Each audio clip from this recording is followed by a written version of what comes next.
anyone new here, this channel is dedicated to driving and experiencing every road racing track in America. Coming up in this video, we are going to do a full lap in a Porsche GT3 RS at Utah Motorsports Campus. Then, I'm going to give the track the Apex Across America rating and show you around this unique part of America in the beautiful Wasatch Mountains. Lastly, I will take you nearby to give you exclusive access to the Warehouse Motorclub in Park City, the best and most amazing supercar and hypercar storage facility and club in America. Now let's take a look at the Apex Across America map. This map is linked in the description below and shows all of the tracks that I'm going to be driving in this country. Today we are 30 minutes west of Salt Lake City, Utah, in a mountain desert valley just south of the Great Salt Lake, where every land speed record is attempted. The track, Utah Motorsports Campus, was built in 2006 as a world-class racing facility and has hosted NASCAR, IMSA Racing Series, and World Superbike Championships. While the full track can be 4.5 miles or 7.25 kilometers, the outer track is 3 miles or 4.8 kilometers. This is the same configuration they use for the World Superbike Championship and many other races. My friends Jake Wolf and his father Josh graciously brought me a Porsche GT3 RS from the Warehouse Motorclub for me to drive for the day. They also rented the entire track for us. This was an amazing day.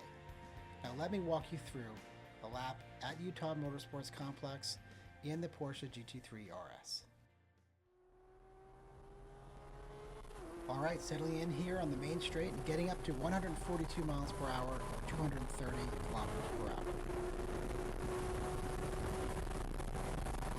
Brake markers coming up, now heavy braking. I'm going to stay on it through here and hit that apex cleanly. Turn 1 is called Sunset Bend. Back on the throttle and repositioning the car to the left to flow through turns 2 and then 3. This is where you can carry speed, keeping it flat, minimal steering input, just letting the line flow through naturally. Turn 3 and 4 are treated like one turn, with a double apex keeping the speed up through both.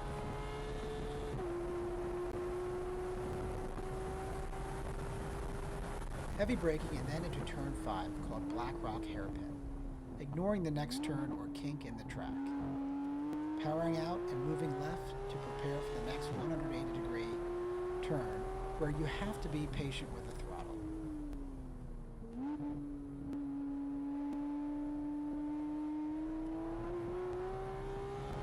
Turn 7 is a long, fast right sweeper.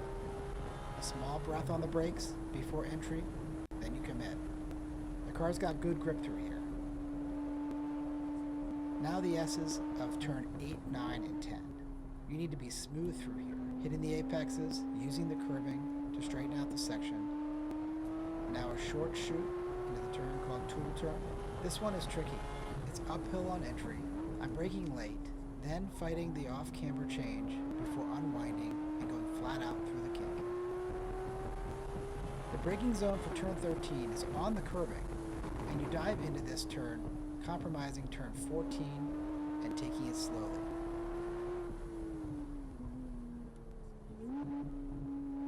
Then into turn 15 to set yourself up to exit for optimal speed onto the straight.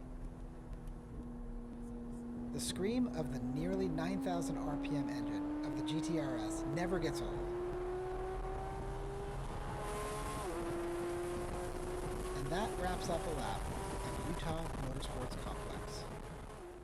Another special car that I was able to drive that day was a rare classic Porsche race car made by JWE Motorsports.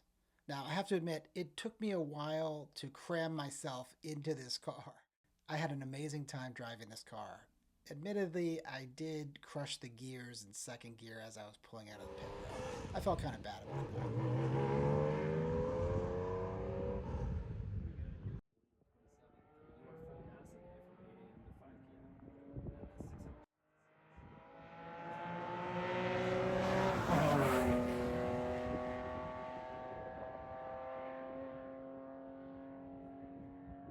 Wow, what a raw experience that car was. Let's move in to the Apex Across America track rating now. For layout and driving experience, I'm going to give this an 8.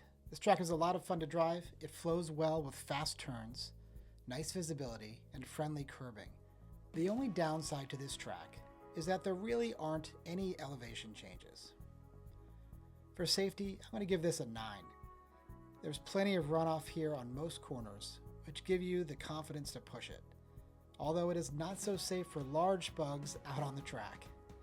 Take a look how messy the front of the car was. For campus and facilities, a 9. This is a world-class facility with full garages, a gear shop with their own brand and cool cars to check out, cheap fuel, and plenty of space. Lastly, scenery and location. I'll give this an 8. The track is close to Salt Lake City Airport, neighboring the Great Salt Lake, and is close to skiing and outdoor adventure villages like Park City. This is one of the most beautiful parts of America. Park City is an old western town filled with nice restaurants, art galleries, and shops, and the surrounding areas couldn't be more beautiful. And this gives us a high score of 34 out of 40. A link to the full rating spreadsheet is in the description below.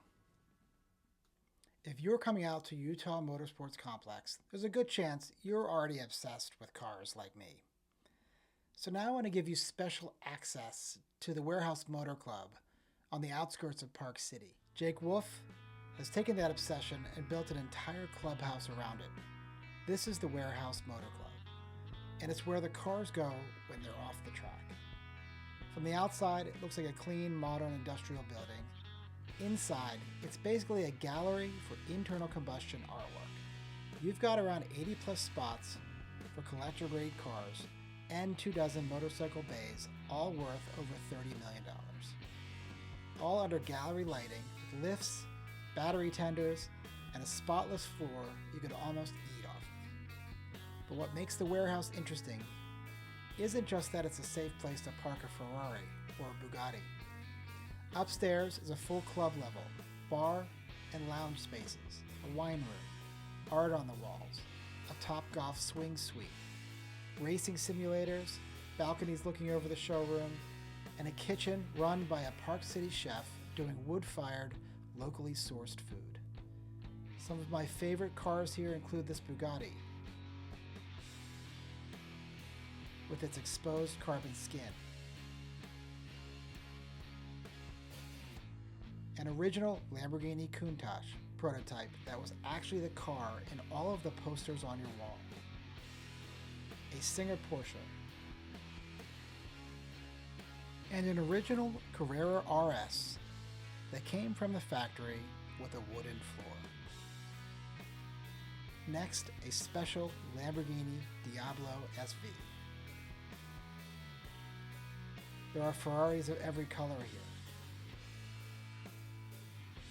And this is Jake's Lamborghini Huracan Storado, which he takes out onto the frozen lakes of Utah for some fun. Check out the Warehouse YouTube channel to see a video of this. This is one of the 149 McLaren Elvas, a windowless fastback. I understand that it is one of 2 that may have a front windshield installed.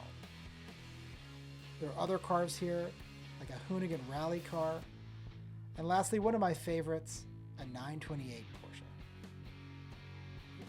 I hope you enjoyed this rare look into the world of where supercars and hypercars and their owners go to hang out. Thanks for joining me on this special track day in Utah. Seeing the beautiful scenery and taking a tour with me through the Warehouse Motorclub. Please remember to like this video and subscribe so you don't miss the next track review.